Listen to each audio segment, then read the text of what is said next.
Daniel Behles. Mr. Chandler, most of the folks here have heard me speak at one time or another before. I'm the bankruptcy trustee for Timberon.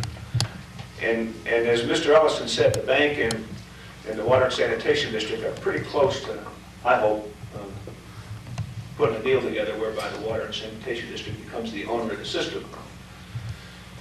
I'm concerned about the eventuality that that doesn't happen. I've been trying to stop operating the system for a long time, and the state of New Mexico won't let me shut it down.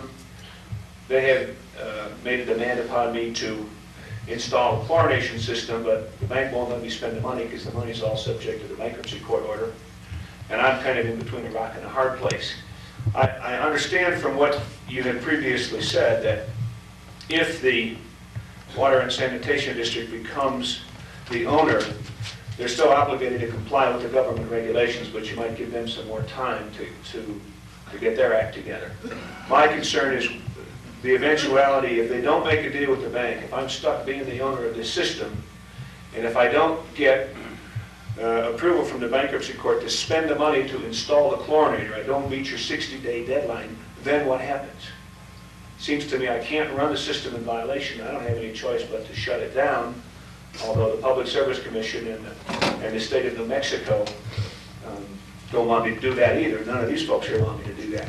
And my question is, what will you do if 60 days from today I still don't have money to install a chlorination system and I'm still the owner, and you enter your administrative order, my time has run? What happens then if the Water and Sanitation District doesn't buy it and get an extension of time?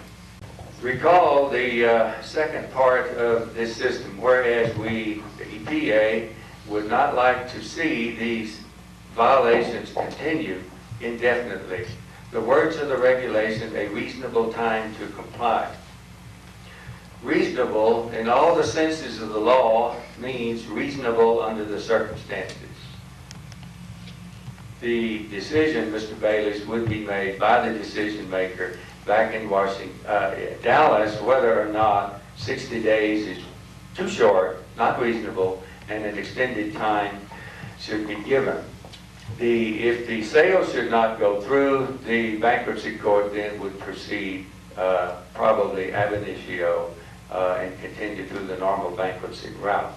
That is probably the only way I know how to answer your concern at this time. You understand the 60 days isn't the problem. I mean, there's enough money in the company bank account today to install the chlorinator. I believe we could get it installed in 30 days. The problem is that if the Timberon Water and Sanitation District doesn't become the owner and use their funds to install it, and if the bankruptcy court doesn't allow me to use the money that I've got, a reasonable time may be never if there's no money to do it with. And that's my concern, is that until there's money, nothing's going to happen. The money's available, but it's tied up by the bank and the bankruptcy court, and I don't have any authority to write that check until the bankruptcy court tells me to write it. And you can issue the administrative order, but with all due respect, if the court says I can't write the check, there's nothing with which to pay for the improvements that you want accomplished. The Water and Sanitation District won't be underneath the control of the bankruptcy court, so they can raise the money to do it. But would the EPA rather have you run the system in its present state, or would they rather have you shut it down? I mean, those seem to be my two choices. We'll decide that later, and everyone will be advised of what that is. I can't answer it right now. Obviously, it's in court, and we will follow closely what happens in the court and with your negotiation. Decisions can be made based on what transpires, and I think that's all I have been trying to get across, that EPA can work with circumstances without just letting the violations continue forever. Thank you.